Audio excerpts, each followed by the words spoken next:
क्या आपकी ज़िंदगी में कभी ऐसा मोमेंट आया है जब आपने जीतने के लिए हार की ख्वाहिश की हो?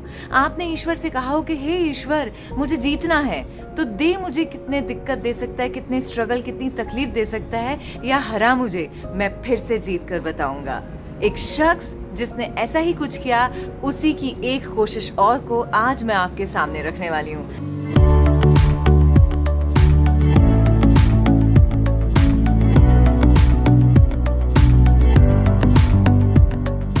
हाय एवरीवन, मैं हूँ आरजे कृति आपके साथ, और आज मेरी एक कोशिश और उनके नाम के साथ साथ उनकी हर कोशिश को सार्थक करती है कि कैसे हम अपनी ज़िंदगी में एक एक कोशिश करके उन ऊंचाइयों तक पहुँच सकते हैं जो हमने सपने में सोची होती हैं। आज जिन शख्स की मैं बात करने वाली हूँ, एक गुजराती परिवार की रहने वाली ये लड़की बहुत ही कंजर्वेटिव फैमिली की थी। पिता के कई स्कूल और कॉलेजेस होने के बावजूद उन्होंने अपनी बच्ची को कह दिया था कि आप ज़्यादा स्कूल नहीं जाएंगी या ज़्यादा पढ़ाई नहीं करेंगी, लड़कियों को ज़्यादा पढ़ना लिखना नहीं चाहिए।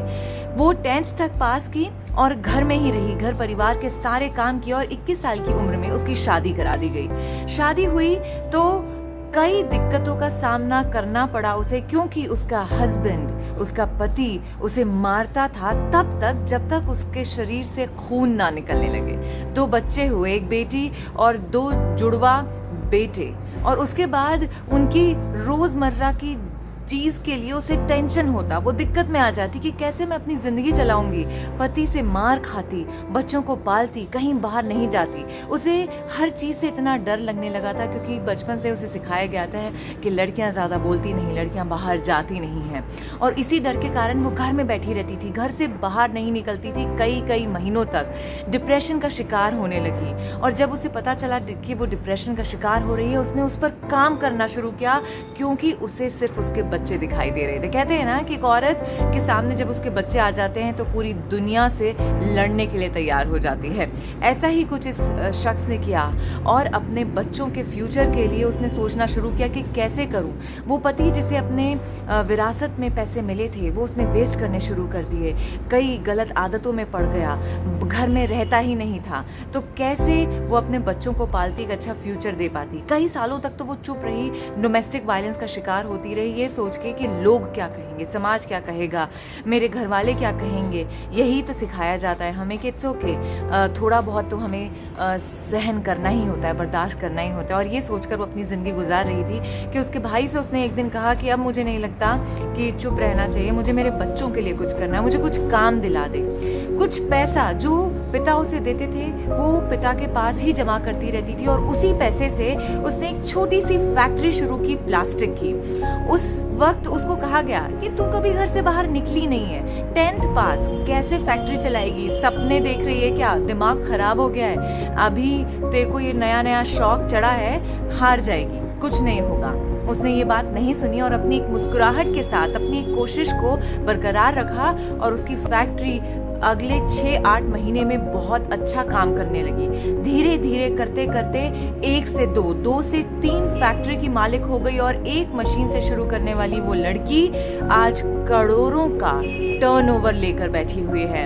आज मैं बात कर रही हूँ भारती सुमारिया की, जो कि गुजराती फैमिली की रहने वाली थी। मुंबई में उन्होंने काम शुरू किया, और कई सारी चीज़ें ज़िंदगी में ऐसी आई, कई पड़ाव ऐसे आए जब लोगों ने उन पर विश्वास नहीं किया, घर की तरफ से उन्हें कोई सपोर्ट नहीं मिला, ना तो उनके इन-लॉज ने, इवन पुलिस कंप्लेंट तक जब डोमेस्टिक वायलेंस की तब भी किसी ने उसकी बात नहीं सुनी। और जब काम करने निकली कि मैं मेरे बच्चों के लिए कुछ काम करूंगी, तो सबने कह दिया था कि कैसे कर पाएगी, एक औरत है और ऊपर से तू पागल है, गेली टाइप की लड़की है। इस तरीके की बातें उसे सुनने को मिलती थी, और वहीं से उसने अपनी मुस्कुराहट को बरकरार रखते हुए अपने डिप्रेशन पर भी काम किया, और ये ना सोचते हुए कि मुझे क्या मिलेगा क्या नहीं मिलेगा, मुझे मेरे बच्चों को एक अच्छी ज़िंदगी देनी है, वो कोशिश करती रही। एक इंटरव्यू में शी हैज सेड कि जब मेरा स्ट्रगल टाइम चल रहा था ना, तो मैं भगवान से कहती थी कि वाई मी, लेकिन अब मैं भगवान से कहती हूँ कि ट्राई मी। यूजुअली जब हमारा समय बहुत ख़राब या मुश्किल चलता है ना, तो हम भगवान से यही कहते हैं, मैं क्यों। आज भारती का यही कहना है कि मेरा अगर वो समय नहीं होता ना, वो बुरा समय नहीं होता, तो मैं ऐसा कर ही नहीं पाती, क्योंकि मैं एक सिंपल सी लड़की थी, मुझे मालूम ही नहीं था, मेरा कोई गोल ही नहीं था ज़िंदगी में। तो मैं अगर वो स्ट्रगल ना देखती तो आज मैं जो हूँ वो ना बन पाती। सो हमेशा याद रखिए, हम हमारी छोटी छोटी परेशानियों से या बहुत बड़े स्ट्रगल से घबरा जाते हैं। हम आए दिन सुनते हैं कि हम किसी ने सुसाइड कर लिया, कोई डिप्रेशन में चला गया। तो आपके स्ट्रगल्स आपको सिखाने के लिए आए हैं, आपकी ज़िंदगी में कुछ बड़ा करने के लिए आए हैं। बस आपको हार नहीं माननी है। नेवर गिविंग अप एटीट्यूड ही आपको वहाँ तक ले जाएगा जो किसी ने सोचा नहीं होगा, पर आपने अपने सपनों में सोचा है। तो अपने आप को प्रूव करने के लिए आप दूसरों की बात ना सुने, एक मुस्कुराहट को बरकरार रखें, और अपने आप को प्रूव करने के लिए आप किसी की बात को सुने नहीं। स्ट्रगल्स आएंगे, लोग भला बुरा कहेंगे, आपको वो एक कोशिश और करनी है और ईश्वर से कहना है कि yes, try me. I hope मेरे ऐसे वीडियोस, ऐसे लोगों की कहानियाँ हम सभी को इंस्पायर करें, और कई ऐसी औरतें हैं जो आज भी डोमेस्टिक वायलेंस का शिकार होती हैं, उन्हें एक प्रेरणा दे कि उनमें वो ताकत है कि वो कुछ कर सकती हैं। बस एक कदम वो आगे तो बढ़ाएं, एक कोशिश और तो करें। आई पर्सनली बिलीव कि ये सारी बातें वाकई काम करती हैं। सो मेरे ऐसे वीडियोस को आप लाइक करें, मेरे यूट्यूब चैनल को सब्सक्राइब करें, और ज़्यादा से ज़्यादा लोगों तक पहुंचाएं, इसे शेयर करें, ताकि लोग ये समझें कि नेवर गिविंग अप एटीट्यूड ही हमें वहाँ ले जाएगा जो सक्सेस लोग सपनों में सोचते हैं। नमस्कार।